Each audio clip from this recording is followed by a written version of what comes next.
Welcome to Malcom Reed's How to Barbecue Right, a podcast where we talk about barbecue, share recipes, and discuss all things delicious.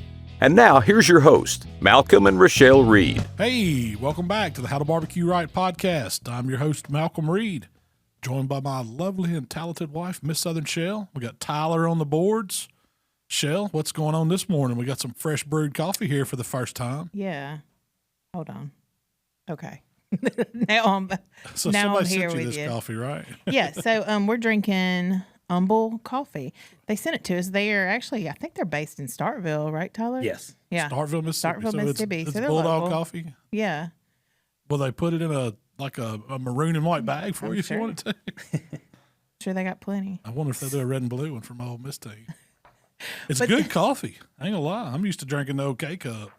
Well, see, that was the problem. They sent it to us a few weeks ago, but we didn't have a coffee machine that would brew this. That's all we have is K cups here at the office.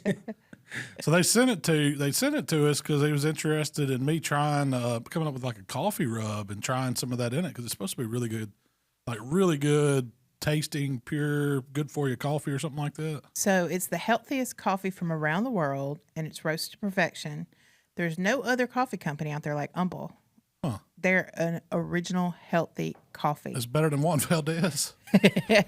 So they say most people drink bad coffee drowned with sugar and creamer, but they take their coffee. Yeah, you do. Check. Yeah. I got it straight black this morning. I like mine black. But they load it with lots of healthy antioxidants. Okay. And make sure it tastes so smooth you'll never need sugar and creamer again. So that's how they make it healthier for you. It's not necessarily. Oh, it's not. It's the same. It's coffee, but it just tastes good, so you don't need to add anything to it. Yeah, I can get down with that. When you drink Umble, you boost your health so you can feel better, do more, and live a healthier life. I think that's the caffeine. It's loaded up with caffeine. We'll be fired up this afternoon. But Dr. Kenneth Thomas is the founder and owner, and he's currently ranking in the top 12 coffee roasters in the United States. Really? Yeah. Well, I'll tell you what, it's good. It's excellent. It's good coffee. I'm going to try it. Look. I've been wanting to kick around playing because coffee rubs are a thing now, and there's several different ones out there. The one that we have one in the shop. It's a Traeger brand. They've come up with a coffee rub, and they sent me some to play with. That's why I brought it in the shop. I was using it on some tri-tips at home, and it gives it a different. It's kind of got a robust flavor. You're not going to cover meat and coffee grains or whatever, but added to something, you get a little complexity to the rub, and I liked it. It gives you that I can see you earthiness. using too much.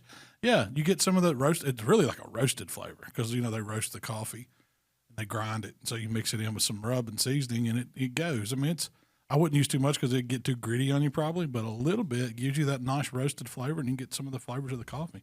This one. What does it say? It's supposed to have notes of it. Every one of these packages has notes of something else. It's a different thing. And I'm real iffy about my flavored coffee. Yeah, I've tried the different K cups that's flavored and stuff. I don't like them. I don't either. I'm a straight coffee guy. So I was a little skeptical when I noticed that all these had a flavor, but man, it's good. This one is. What does it say on that one? Graham cracker, toffee, and marshmallow. I don't get that. I don't either. I don't either, which is probably why I like it. Yeah. It just tastes like good coffee. It does. And I'm used to I usually drink either Starbucks Sumatra, which is like a dark roast. It's a K. I drink K cups. They're easy. I don't have to make a pot of coffee to waste any. It's a little more. I guess a K cup's a little more expensive, but it's convenient. You drink the what's it? It's the New Orleans, right? Community brand. It's made It's made in Louisiana. Yeah. But they have a dark roast. That's the one, and it's good. I like the dark roast. I like the breakfast blend in the community. Yeah. But I would say this tastes like coffee. I agree. It's good. It's the flavor is a little bit stronger than what I'm used to in a K cup, and I drink that Sumatra, which is a stronger coffee. But this right here tastes. I'm not gonna. It's better than what I've been drinking. Well, it's not. I'm you're drinking saying it black. It does taste stronger. A little bit, yeah. It could be my pour. Oh, you got a little heavy with the grains. Well, see, I haven't made a cup of coffee out of a real machine in a very long time. What'd you do? Like a tablespoon per cup? That's what I did. That's what I usually used to do. Yeah. I'd like to take a minute and appreciate that most of your favorite things come from Louisiana. Hey, yeah, where's your blue plate hat? Daggone. You got blue plates. They geared you up. We're just talking about blue. Here, y'all keep talking. I'll be right back. Are you going to get it, Tyler? You have to do a wardrobe change on the hats. They sent Shell a t-shirt. They some sent caps. Tyler. They sent her some beads, some voodoo dolls. I don't know if that was good or bad. Maybe you need to put like a little Duke shirt on that voodoo doll. Start pinning it. But that was nice. So Tyler has made months ago. He decided he was going to try to get Blue Plate, on board to sponsor us or do something, and he's been working that angle. How much money do you think you spend yearly on Blue Plate mayo? It's what, $2.99, a 32-ounce container. Yeah, it depends on how much cooking we're doing for catering. Yeah, I guess that all goes in. I would. If I had to bet, you spend thousands. an easy. I'm just going to go out on a limb. I'm thinking 4 jars a week, 52 weeks, 250 hours. It's almost $1,000. Thousand. Probably $750. I would say your mayonnaise budget for the year is $1,000. That's crazy when you think about it. $1,000 a year on mayonnaise, and they send you a hat. That's not. I love this hat. This It's is a like cool an hat. old man I hat. don't even know where you can get that. I Like know. they sell them. I looked like it's been a couple years back. I was like, what can I I'm get Shell wearing for this. Christmas? I was gonna get her a Blue Plate T-shirt. I couldn't find one anywhere. I got one now. Nowhere. Now you got one, and a hat to go with it. Yeah. There was some other swag too, but it was like on Earl at the time, so I just Yeah. No, that's cool though. Hey, if Blue Plate, don't knock Blue Plate mayo till you try it. I am a fan of Duke's. They don't know It's good mayonnaise too. that they're sponsored. But Blue this Plate. program, Oh yeah, but- no, it's like one of those. That's one of those deals. I say I'm not sponsored by it. I just like it. Yeah. I don't drink. We're not sponsored by the coffee. He just sent us some free coffee to try. So if you want to try something on podcast, you think we'd like it, send it to us. Tyler's the one to get in touch with. He'll bring it in here. Oh, we don't have to buy some. Well, we bought the coffee machine. How much did you spend on that? Some Mr. Coffee. 30, Oh, 40 that's not bucks. bad. Yeah. And You can I write could that see off. that. That's a business expense now. I could see that coming in handy for events and stuff, like Yeah. little classes and Brew a stuff we do brew here. a pot of coffee. Yeah. But it did bring up the topic of coffee rubs and using coffee in barbecue. Yeah. So what do you think about it? Do you like it? I don't know if I've tried enough to really have a strong I opinion. mean, I've added some, or I've used some of that Traeger. I've never really tried to make my own, but I'm going to. When I was researching, I saw a lot of like coffee chili type rubs. Yeah, that's what it goes with. That's why I immediately thought tri-tip with that Traeger rub. It was something that, It's mostly it beef, it seems yeah. like beef would go with it, or something you're open fire grilling a steak or something like that. I don't know how it would be on chicken. Probably okay on pork. I could see it on pork a little bit. Get something you want a little bolder flavor for. And it might work on chicken. I've just never tried it. Well, speaking of using it on pork, what's the first place you saw anybody using coffee? This has been years ago. I'm talking 07. Yeah. We were cooking at Memphis in May. It was our first years of pro team, and there was a team beside us. And I became buddies with these guys. They were swine bucks, and that was their whole thing. They added coffee to their rubs and sauce.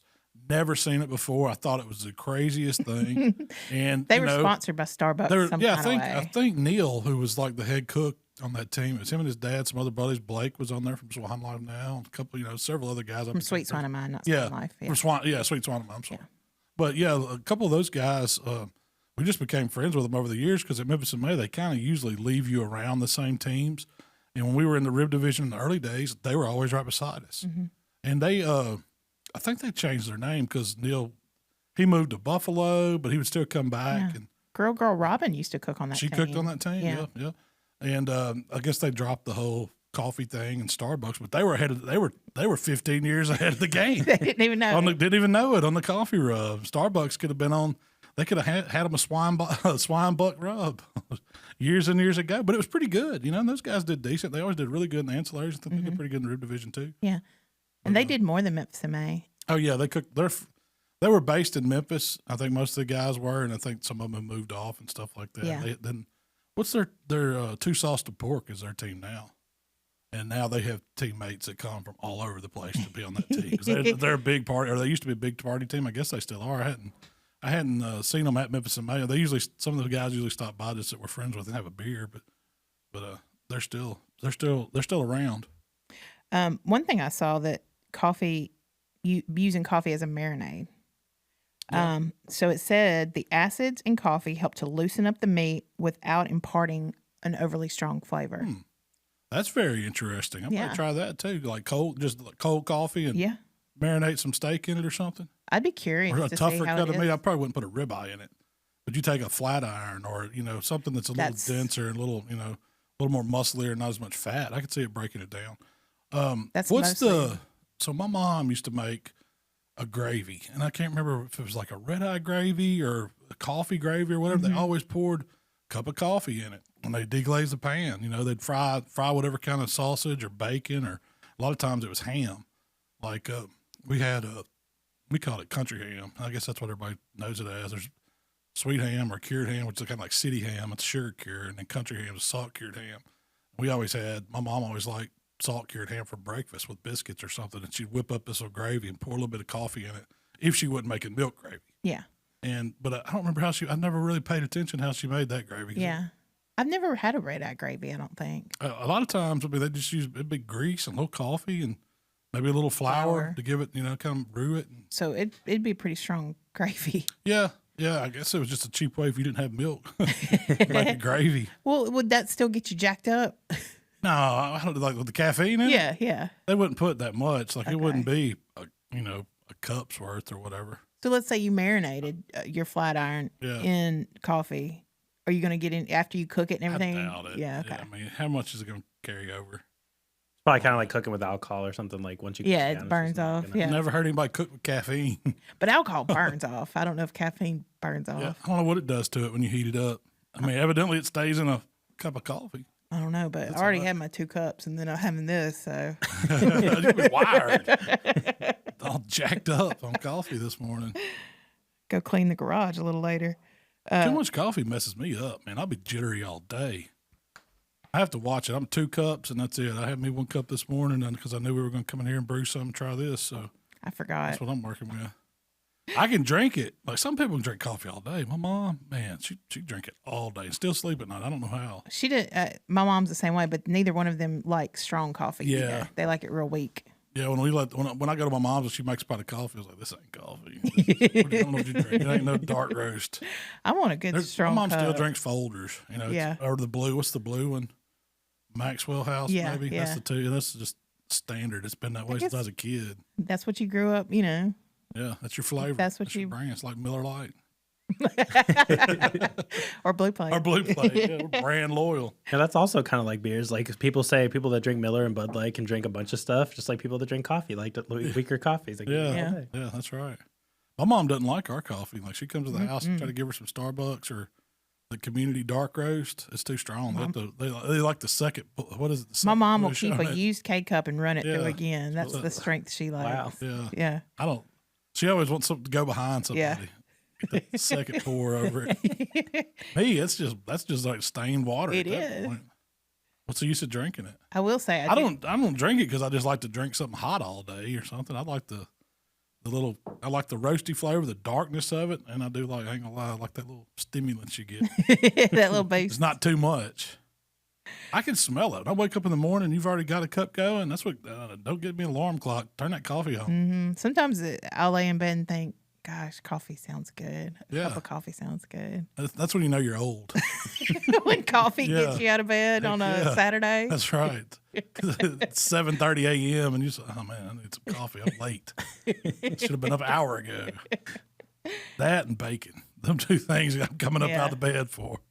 You want to get me up, fry some bacon, brew some coffee. I ain't gonna say I won't go lay back down, but one thing, I like coffee and dessert. You know, ooh. I don't want it like morning. That's it. I don't want no coffee in the afternoon. Now I'll drink one of them fancy ones.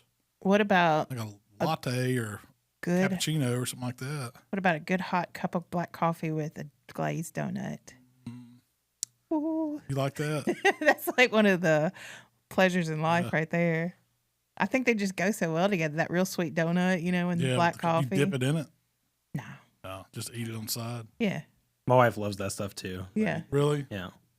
I don't need anything. Give me a bacon and biscuit or sausage and biscuit. Have you ever had like a mocha dessert or what's the Italian dessert they use coffee? Tiramisu. Yeah, it's okay. I like the tiramisu. It's like those little lady finger sponge cakes, and they put the espresso on them, and it's got a good hazelnut cream or something on it. Now that stuff will get you jacked up. Like, Really? caffeine, Too yeah. much espresso? Yeah, just so they pour straight espresso on it. Yeah. It's So when I go to a Starbucks, I usually get something. I'll get me a triple shot. I'll get a venti, a caramel macchiato with a triple shot. Triple shot. Yeah, Because they only put 2 shots in a venti. And then power one of them down, you're good to go. Power one of them. It tastes like dessert in a cup. Oh yeah, it is. I drink them too It's fast. good, That's my yeah. problem. Is it as good as this coffee? This coffee's good though. Coffee's very good. So, is there any other cooking that you've done with coffee? Not that I can think of. We haven't really explored that very much. No, and that's what I was excited when this guy reached out to us from Umble, and said, "Hey man, you ever?" Because I had been thinking about making one, but I was like, "Well, am I going to make it with Starbucks or Community, the 2 brands we have at home?" Yeah. It's like, nah. I just had never played with it, but now we got some. You'd have to open up the little cup. The K-Cup. You can put this through the K-Cup machine. We've got like this little filter thing that you can measure it off in there and put it in there and run it. Yeah. Do you imagine that recipe? We opened 14 K-Cups for this recipe. Yeah. Those things are too expensive. It don't take that much though.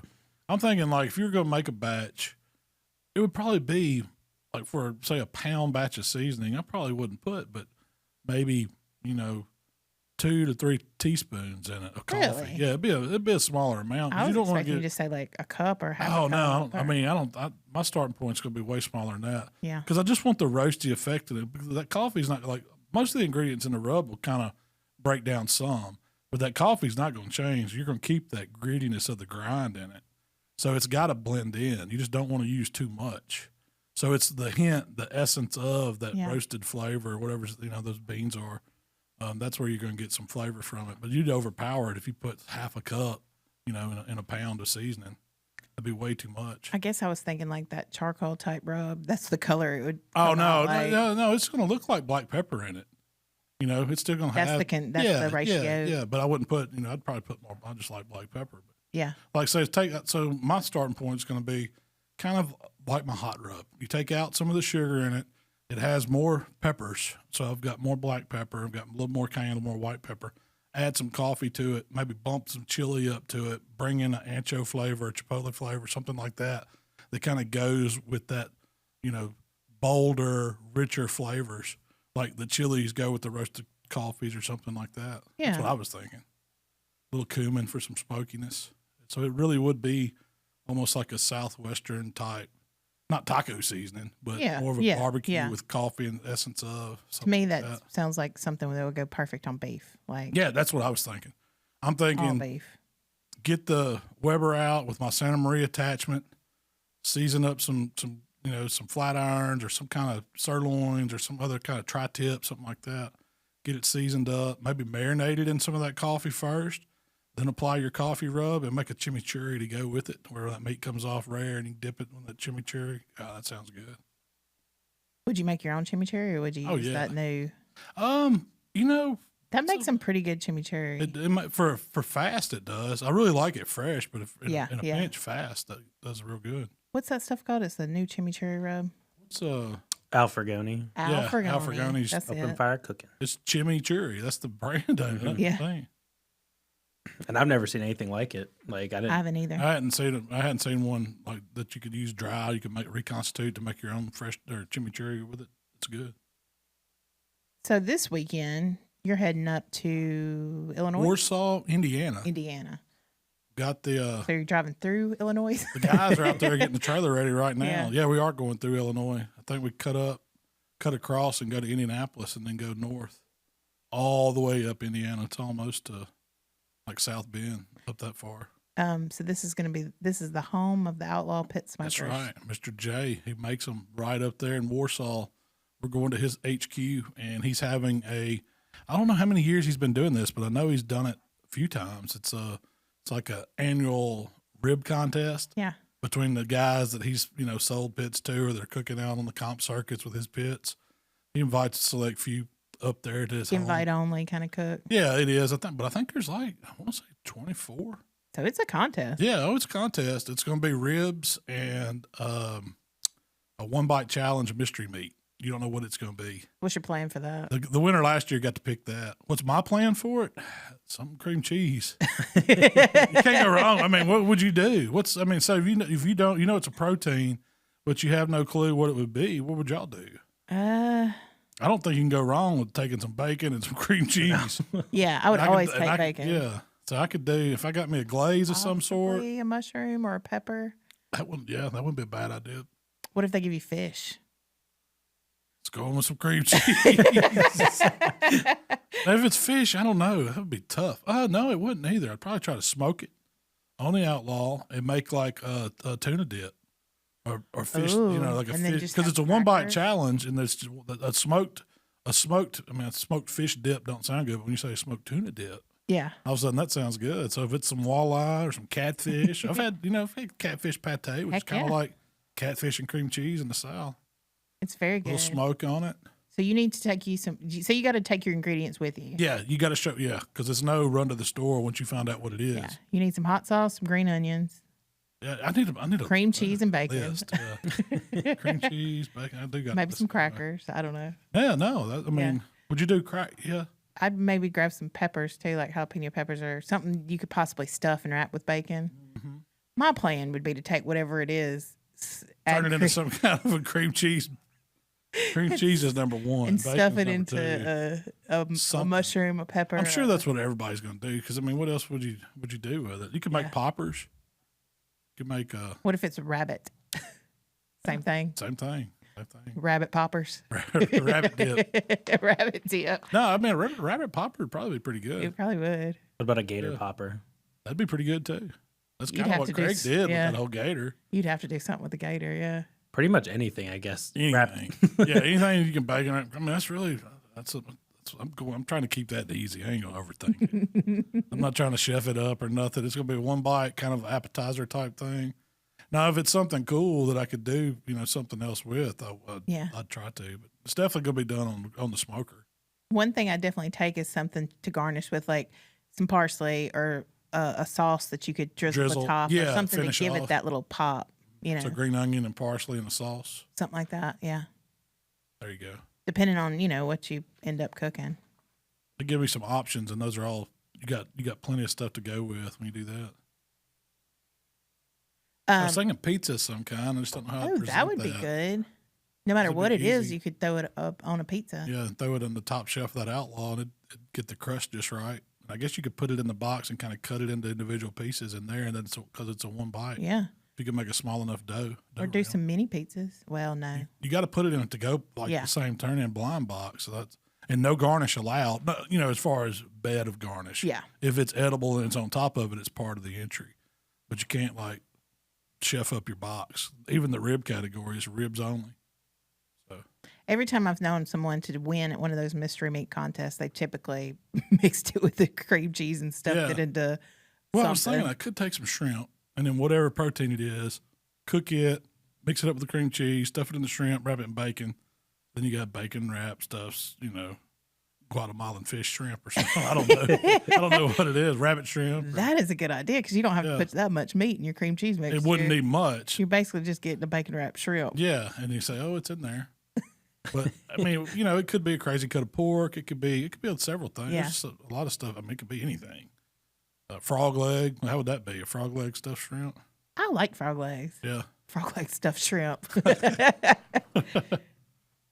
I don't know what people would think. How'd they get a tail on this frog leg?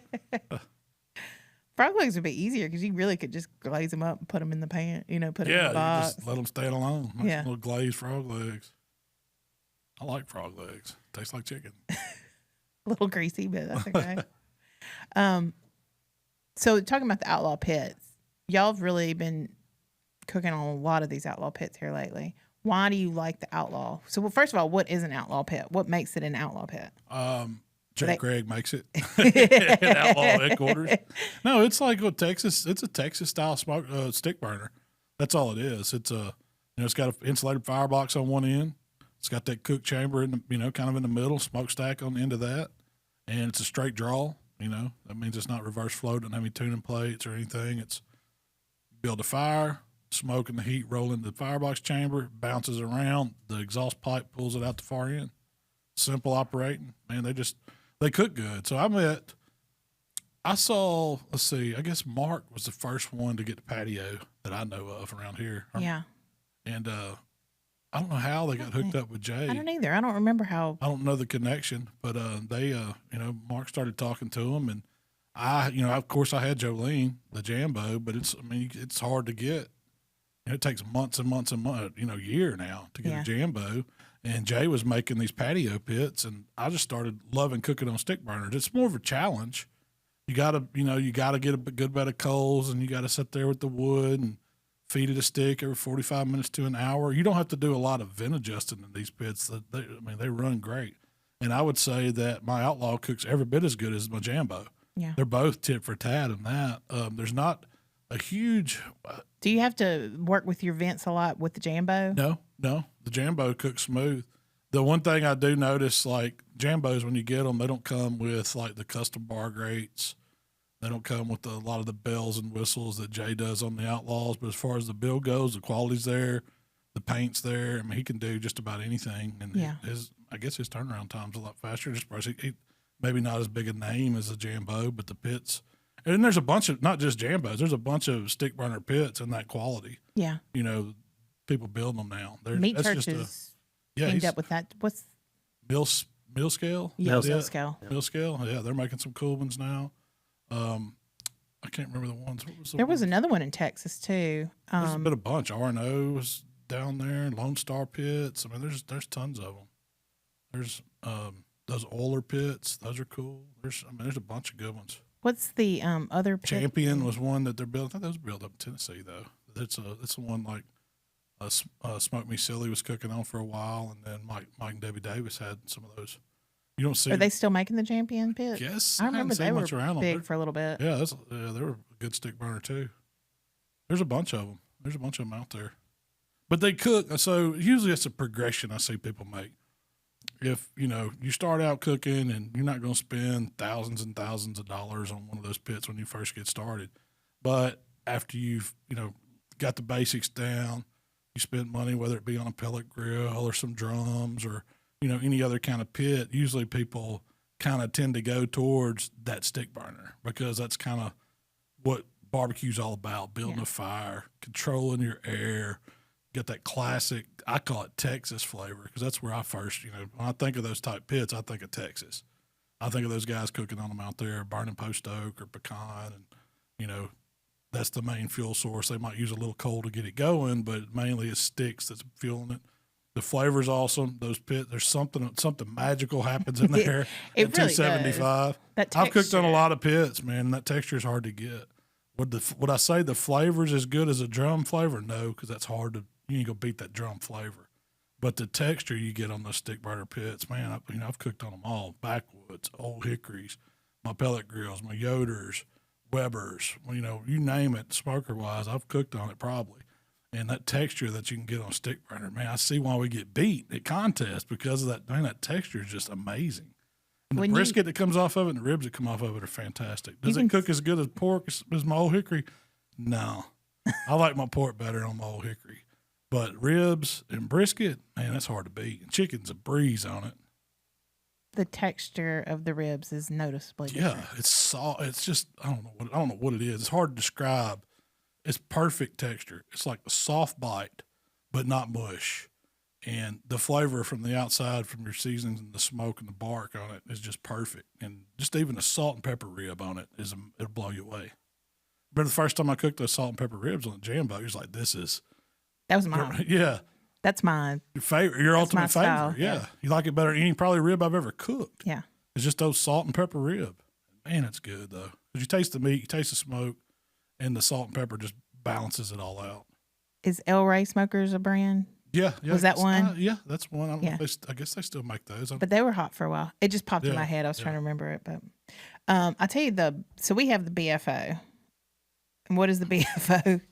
Big freaking Outlaw. And how big is it? It's I want to say it's 11-foot cook chamber. Does that sound right? Something like that, yeah. 10 or 11-foot cook chamber. It's like two of the Miss Fancy pits put together. I want to say those are 32-inch tube pipes, end to end. It's 2 of them put together, 4 doors on it, on a double axle. Is it on double? Single axle? I can't remember. I think it's on double. To me, that's the most impressive pit. Oh, it's a beast. Just how it controls how it. Man, you know what? So that level pit, and even. So I've cooked on the patios, cooked on the pull behinds, cooked on the cart models like Mark and Jay and them have.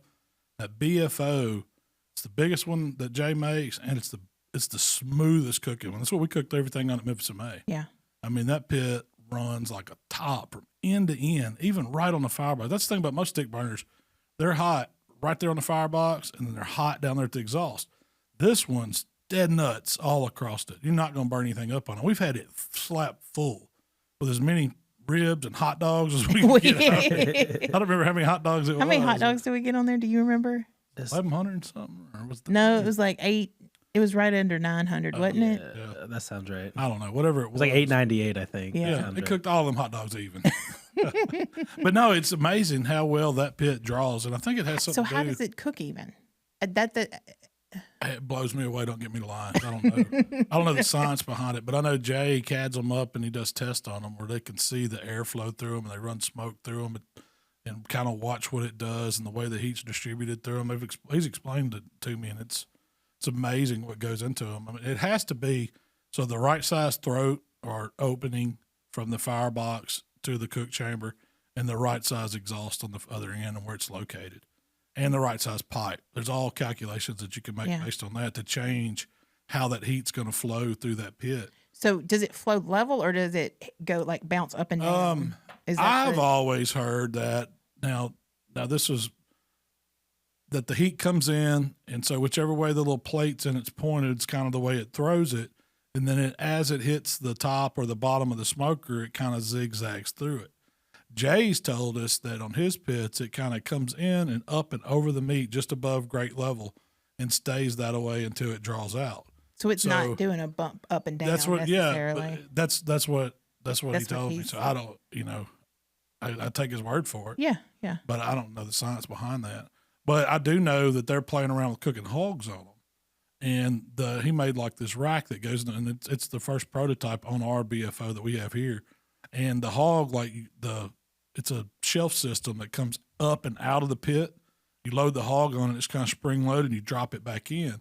Well, it sets lower in the cooker. And so when you cook a belly up hog, those loins are on bottom. You won't overcook them because it's below where the heat's mainly traveling in that pit. So and it's hotter. Like if you want to raise it up, you can raise that thing up to get it higher level. Like if you need to get the tops of something done, you can move it up. So and that's where his microwave shelf is. A lot of them have what we call a microwave shelf. It's like a little drop down on one end. Super hot up there. What's a microwave shelf? Explain that to me. It's actually like it's a shelf that's like angle iron where it supports another cooking grate up in the upper third of the cooker.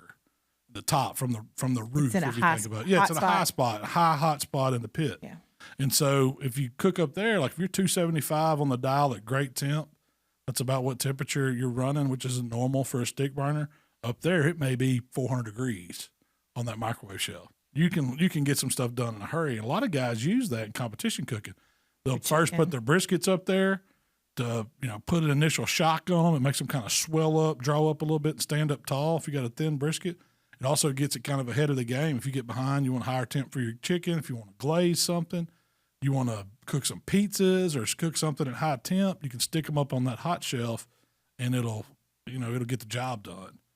So that means the higher you up in his pits, the higher that temp is. Now I don't know like center pit over the dial how hot it is up there, but I know on the firebox side, the far side up top, that's where the heat is. So.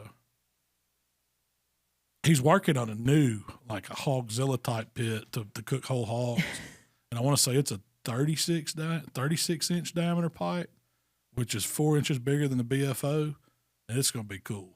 This is like top secret stuff. I'm hoping it's got it assembled and we can see what it's like when we go up there. That's the thing about Jay is he not only does he take a lot of pride in these pits that he's making, but he's constantly trying new stuff and experiment and I need to get him on the podcast. Yeah, he's constantly trying to like up his game a little, Well, Well, what I like about him is he listens. Like he'll call Mark or he'll call, we'll get on the phone and we'll talk about, modifications or how things are going. And he'll take that and go test it and see and listen to the guys cooking on his pits. And if he sees something that can be changed, he's going to make that change.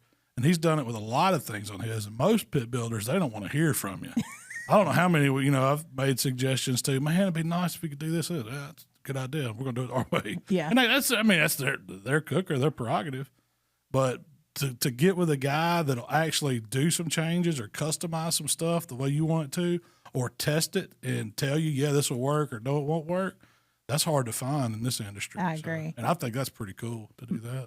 But I like it because it's a small outfit too. He's not turning out thousands of these things. I mean, heck yeah, he probably has his hands on every single pit, don't you think? Yeah, probably so. In some capacity. In some capacity, yeah. But so you're doing this rib contest up there. You got to cook them on Outlaw too. So that's the rule. I mean, that would make sense. Yeah. Do you have to cook your mystery meat on Outlaw? Could you have brought a Weber or something just for a grill? It'd probably be bad if you did. Yeah. I don't know. There is going to be one guy cooking on a gravity-fed Outlaw. He's made a few prototypes, like back in the day, and one of the guys, one of his buddies, still cooks on it, so he's bringing it. So we'll be going against one of those. I think the majority of them will be stick burners. Yeah, but okay, so I really don't know. This is uncharted water for me. I've never been up there. You're just going. I'm going to tourist place, see what it's like, hang out, have a good time, cook some ribs. Yeah. So beat some guys down cooking ribs. Waylon's going with me, so we're finna put the whammy on them. Yeah, y'all get a little brother action. Yeah. Beat Mark Williams. He hates it when I do that. Sometimes you gotta come out sometimes you gotta come on out and put the whooping on somebody. Then you can go back and let them talk. So I could say that he's not in here on the podcast with us. I'll probably catch hell after he listens to it. Heard he talk about me. You ain't gonna beat me. I've been practicing. I could hear it. So what rib? Okay, first of all, how many different rib recipes do you have, like in my arsenal? In your Man, I don't know. Big old dinosaur brain. I don't know how many. I've cooked ribs a bunch of different ways. Yeah, a bunch of different ways. How many competition level rib recipes do you have?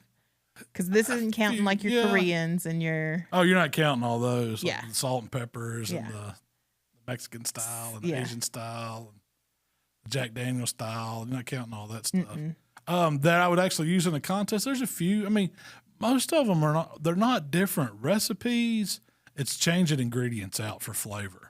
Is the techniques usually the same? Yeah, the technique's pretty much. I mean, the technique's always going to be the same on any kind of rib. If I'm cooking a St. Louis cut rib, if I'm cooking a Memphis loinback style rib, I'm going to put some smoke on them at first. I'm going to wrap them up and get them tender. I'm going to hold them a little bit, then I'm going to glaze them. That process never changes. The thing that changes is the type of pit we're cooking them on, the wood, the temp you cook them at, and the different rubs and the different stuff we put in the wrap and the different glazes we put on them at the end. But you could come up with endless combinations of changing those things out, and all of them are going to be a little bit different. Yeah, and that's one thing we get. You do a contest or something, you think you got it figured out, you get some good rib calls, you stick with it. With a contest you don't, you go change it, and you hear, oh, somebody else did this, so let's try that, and or let's inject them, or let's brine them, let's do something, let's do something crazy. Always looking for an edge. Always looking for that edge in comp cooking, but I mean the basics of it's still there. I mean, I'm gonna say one of the first ones that we started hitting with was that old classic rib, where you run the smoking guns hot and the Cimarron Docks rib rub, sweet rub. That's some old school. Yeah, right old there. school. You run that on them, you smoke them in that, and then the wrap, it was the parquet, the brown sugar, the honey, and the tiger sauce, and then wrap them up, cook them dudes to about 202 internal, and take them off. And then glaze them with the Blues Hog combo. Yep. That was the first that was probably the first competition, KCBS competition rib that I did. Now, me and Waylon had a lot of success running our MBN rib when we used like a dry brine first. We would do a Caribbean jerk seasoning that we bought at Kroger, and we would do Cavenders, which was a Greek season. We put double layer that up on these ribs like the night before we were cooking them in the contest after meat inspection. We let them sit overnight. The next morning we get up, we'd wash all that off. A lot of the, so sometimes in the hotel sink. Sometimes in the hotels, depending on what the water situation was like. But it put a dry brine on them, but it also, like, a lot of that flavor absorbed into it, and it started almost a little bit of a curing process. So you had to watch it. That's what we learned. Sometimes, it got to where they didn't like that same texture, but man, you would think that you got smoke all the way through that rib, because pretty much the salt and the sugars in those things is pretty much kind of curing it. But we did really well with that rib. After that, we'd come back and after we rinsed it all off, we'd do the light coat of mustard. We'd do the barbecue rub on it. We'd smoke them for a couple hours, and we'd wrap them up. In our wrap, we always use like pineapple juice, apple juice mixture, a little bit of cider vinegar. We'd re-season them a little bit before we put it in there, and then we'd put something sweet in.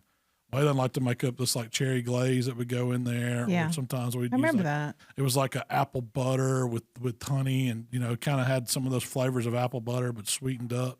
That would go in there, and like I want to say it was a quarter cup of juice, that juice mixture. That's all that would be in that wrap. So it had a lot of moisture in it, so it would braise them down, get them super tender. And then when you took them out, you drain all that off. We'd re-season them with a little more barbecue rub, and then glaze them with a barbecue sauce, and then glaze them with another sweet glaze too. And so, because Memphis and May back then was super sweet. Oh, it was very sweet. It was almost like candy. Yeah. Somebody just dropped some. I heard That's that what too. that was.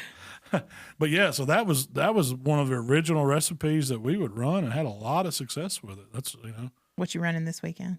Man, I'm thinking about taking it back old school and going with something not the jerk, not the jerk seasoning. Not the jerk dry marinade. But yeah, I'm gonna go back to another one that I had a lot of success with. Was using some of Big Papa's stuff.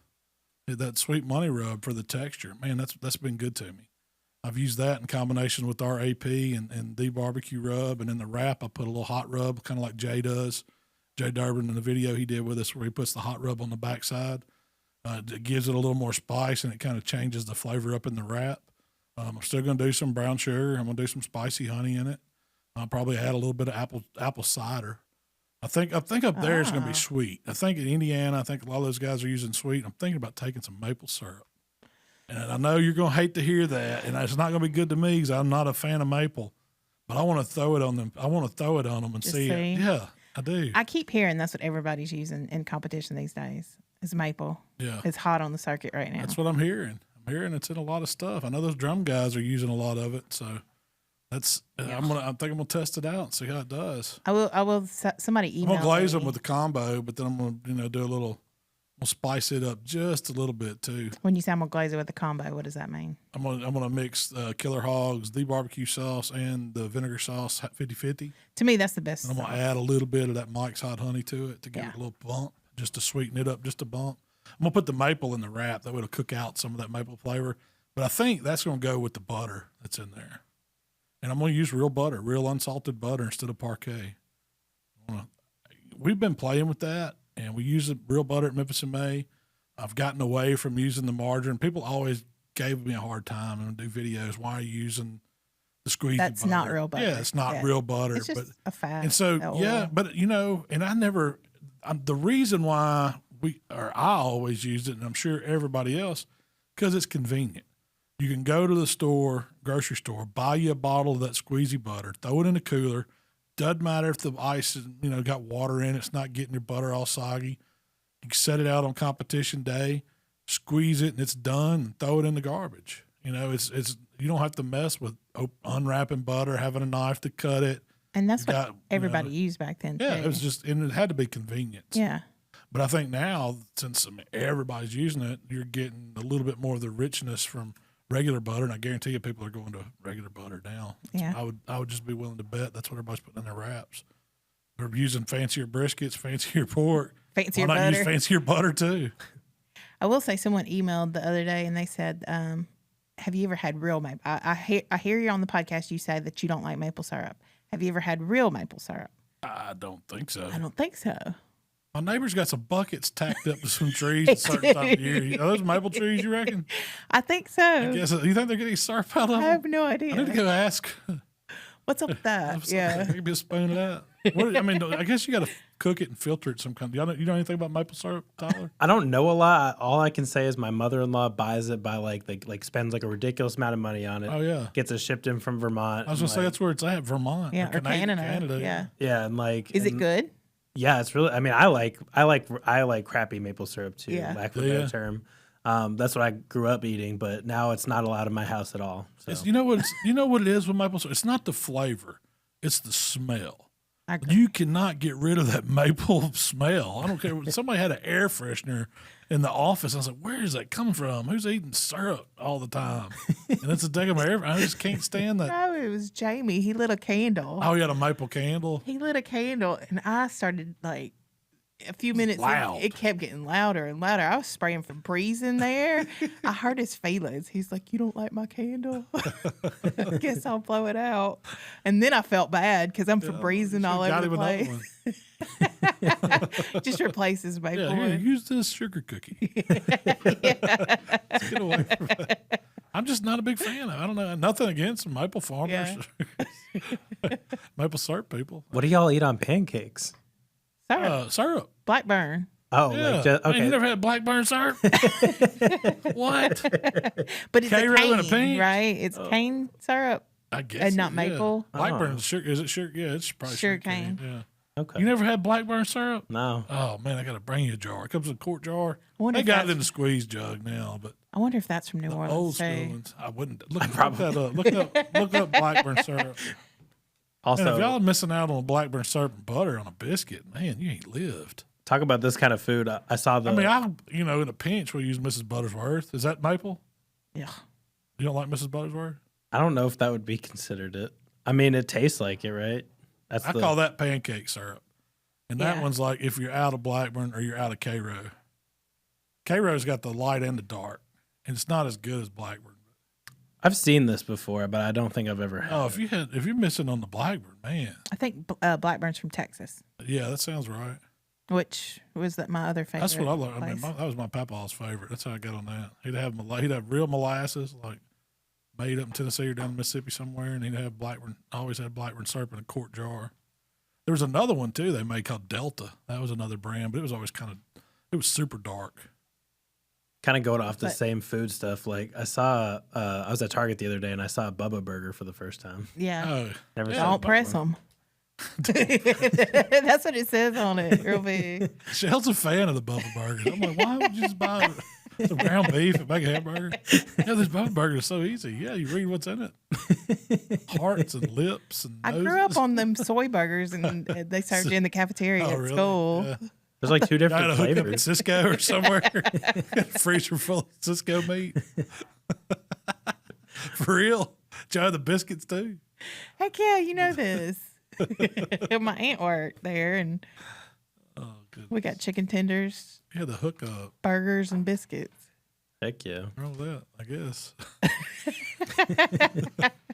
I'm more of a homemade burger guy. No, but to answer your question, most of the time I don't even like syrup on my pancakes or biscuits or anything like that. I want it just kind of plain. What brand did y'all have at your house? Blackburn. Okay. That's the only kind. Yeah. Unless it was some old molasses type. Yeah. I'll slip it on the Blackburn, man. Maybe I'll take some of that and put in my ribs. Ooh. I've never made Blackburn ribs. Yeah, they're using maple. You should use cane. Yeah. Let's get on board with it. Molasses would be too strong. So, real quick, I want to talk about your Monday night ring recipes. Have I done 4 so far? We had 4 Monday nights. Sounds right. Does that sound right? I think Have that's I done right. 3? No, it's definitely at least 4. Yeah. What was the very first one? Do you remember? Oh, gosh.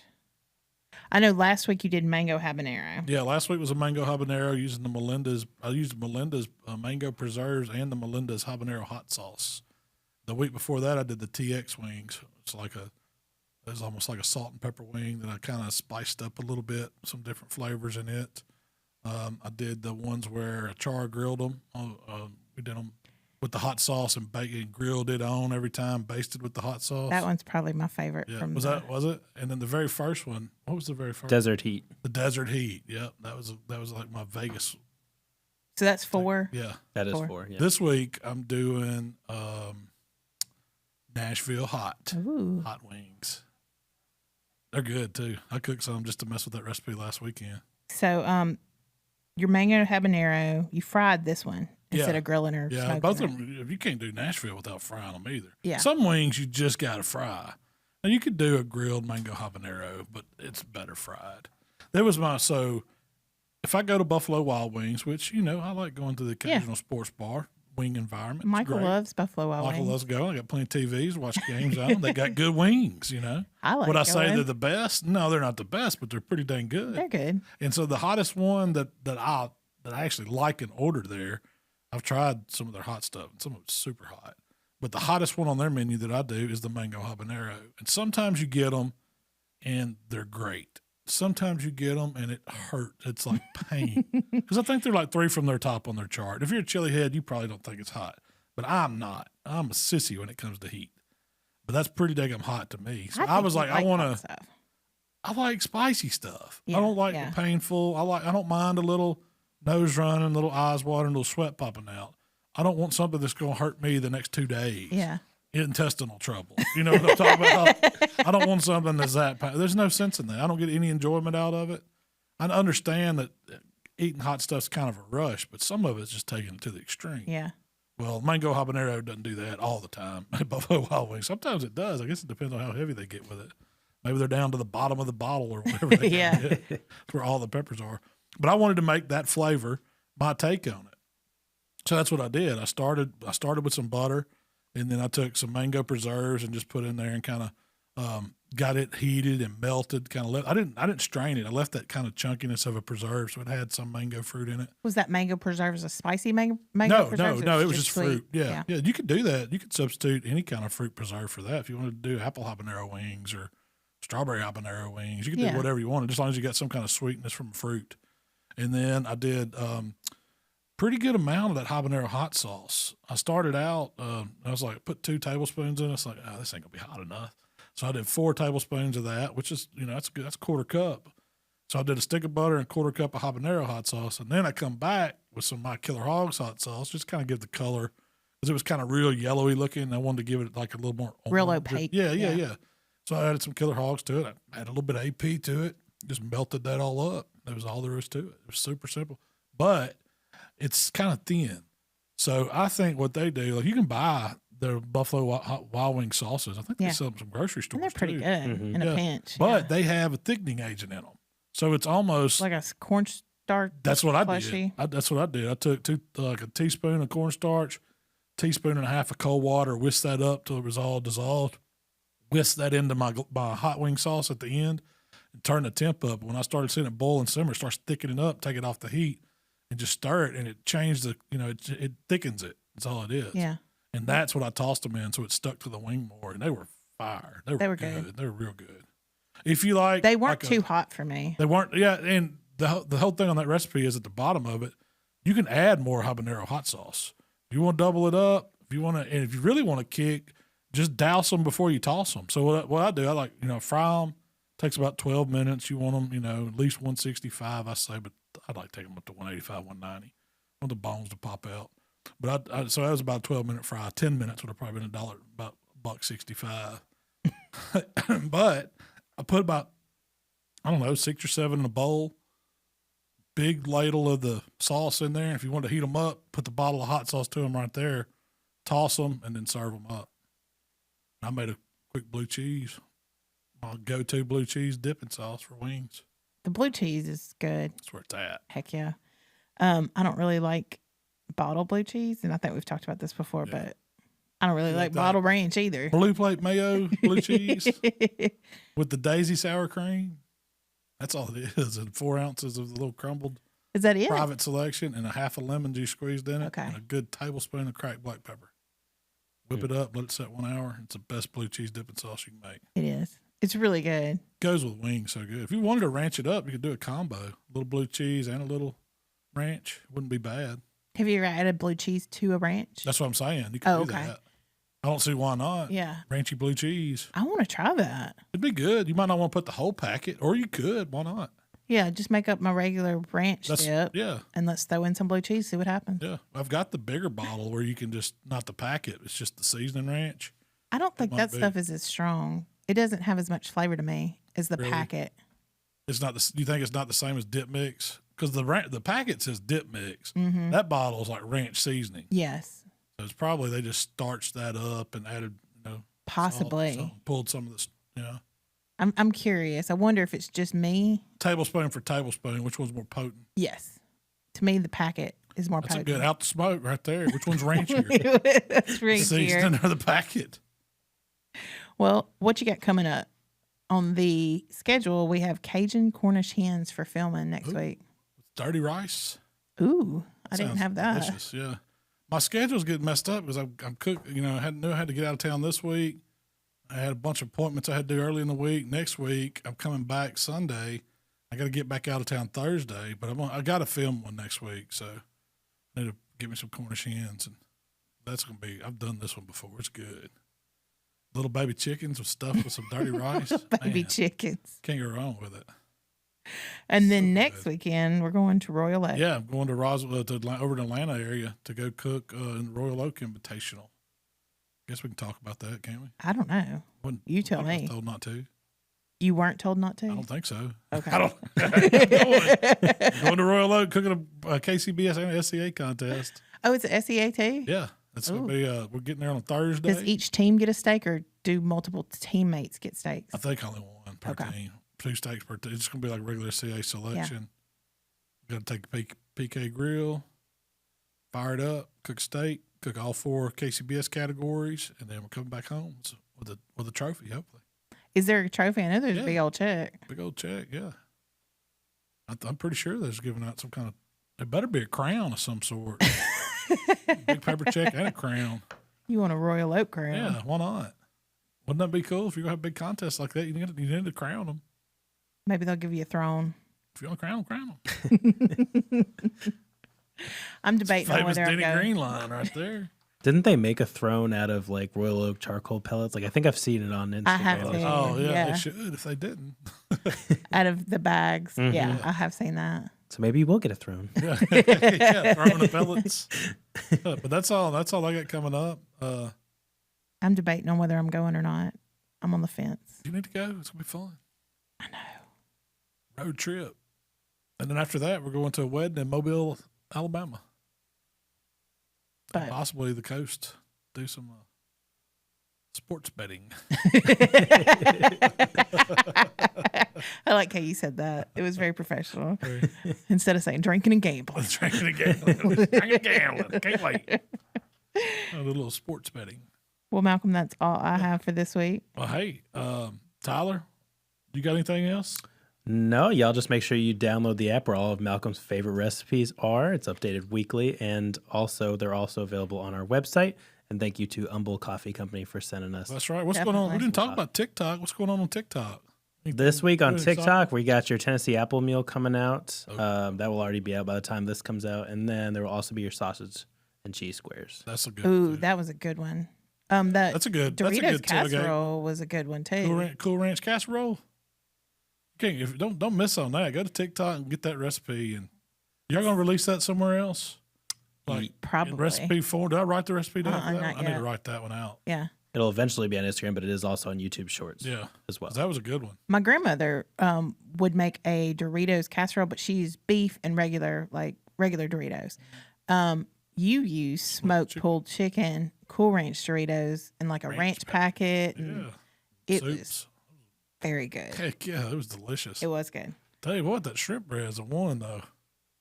That was my favorite. thing I cooked that day. So we did multiple videos for TikTok. It doesn't take as long. Did we talk about that shrimp bread on last podcast? We did not know. We'll cover that next time. Okay, I'll put that We on need to get my in note. depth on some shrimp bread or seafood bread. It was good. It was excellent. It's all my favorite things. It is. It's got mayonnaise, cheese, bread. It doesn't have butter. Yeah. All right. Well, hey, Shell, where can they find us? You already told them? If you'd like to connect with Malcolm, it's HowToBBQRight on Facebook, Instagram, Twitter, TikTok, and of course YouTube. If you'd like to connect with me, it's Miss Southern Shell on Instagram and TikTok. All right. Hey, we appreciate y'all hanging out with us today, and we will check in next week. We gone.